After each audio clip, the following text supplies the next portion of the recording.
Hey everybody, my name is Ian Hansley. I'm a EAP lecturer at Trinity College, University of Melbourne. Today I'd like to make a presentation to you about something called a case for academic communication. This is a thinking and a writing and a speaking and a listening and a reading technique that is really important for what we do at Trinity College and also for what we do in universities and in life in general. This idea of case has come from two authors from University of Melbourne, Van Gelder and Monk. So this is very much a University of Melbourne idea, and it's particularly powerful, and I think you'll get plenty out of this in your career as a student. Let's have a look at what we'll cover in this presentation. I'll talk about what case is. I'll talk about where case is used. I'll talk about why we use it. Examples of case. Case is a model for what kinds of ideas we should use in academic communication and how we should organize them. So case shows you what you should talk about or what you should write and what order you should put those ideas in. Case is an acronym. It stands for contention, argument, evidence, and source.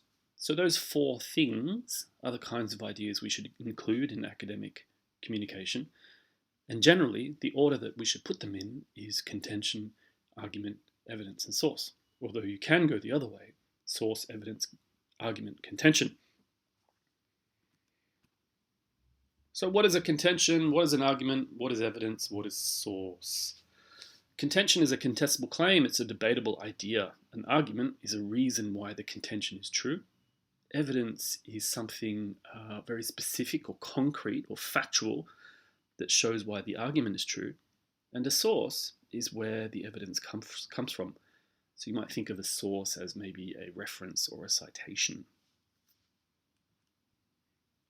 We can represent case like this. This is actually something called a case map. At the top we have a block with contention in it, with a line linking down to an argument, with a line linking down to the evidence with the source. Usually we put the evidence and the source together because the citation is usually connected to the idea. Where is case used? Well, it's used throughout higher learning. Generally, it's used for choosing and organizing your ideas in academic writing, essays, report, etc. But it can also be used for speaking. So it's for choosing and organizing your ideas in presentations, discussions, debates. Importantly, case is not just for writing and speaking, but also for when you're absorbing information. In that case, it's a way of thinking about the validity of ideas, about thinking critically, about the sort of ideas an author gives you, and about the way those ideas are organized. This is the same for listening, thinking critically about what you hear in a presentation or when watching a video, thinking about what ideas you get, and in what order those ideas are given. So why do we do this? A general purpose of academic communication is to find out what is more true about the world or the universe. Another purpose is to find out what is not true about the world or universe, or what is less true. So generally, higher education and universities try to allow the true ideas to float to the top, but also to allow the less true ideas to float to the bottom. It's all about getting to truth. Another important purpose, or another important skill in higher education and universities, is to communicate clearly and logically.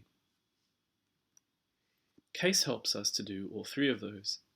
Helps us to find out what's true, helps us to find out what's not so true, but then importantly, helps us to communicate those ideas clearly and logically.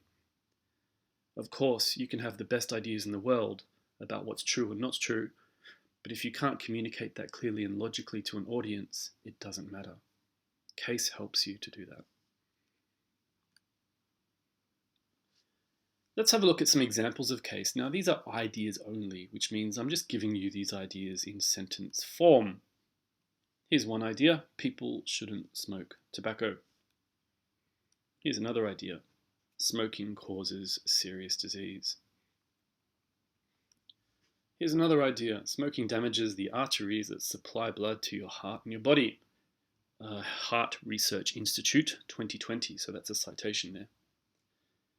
If you look at these ideas and think about them, can you see a relationship between them? Can you see a logical relationship between them? Can you see how two of the ideas make one of the ideas true? Well, this is thinking in case format. What we have here is a contention. People shouldn't smoke tobacco. So this is a claim about the world. This is a very debatable claim. Some people would agree with it, some people would disagree with it, perhaps. The argument here is smoking causes serious disease. That is less debatable than people shouldn't smoke tobacco. But the reason why people shouldn't smoke tobacco, according to this, is because smoking causes serious disease. So an argument gives a reason for a contention. Let's have a look at the next idea. Smoking damages the arteries that supply blood to your heart and your body. Now this comes from a research institute, so this would probably be very factual. This factual idea explains why smoking causes disease, which explains why people shouldn't smoke tobacco. And here we have a case relationship. All these work together to show why the contention, people shouldn't smoke tobacco, is a good one, is an acceptable one.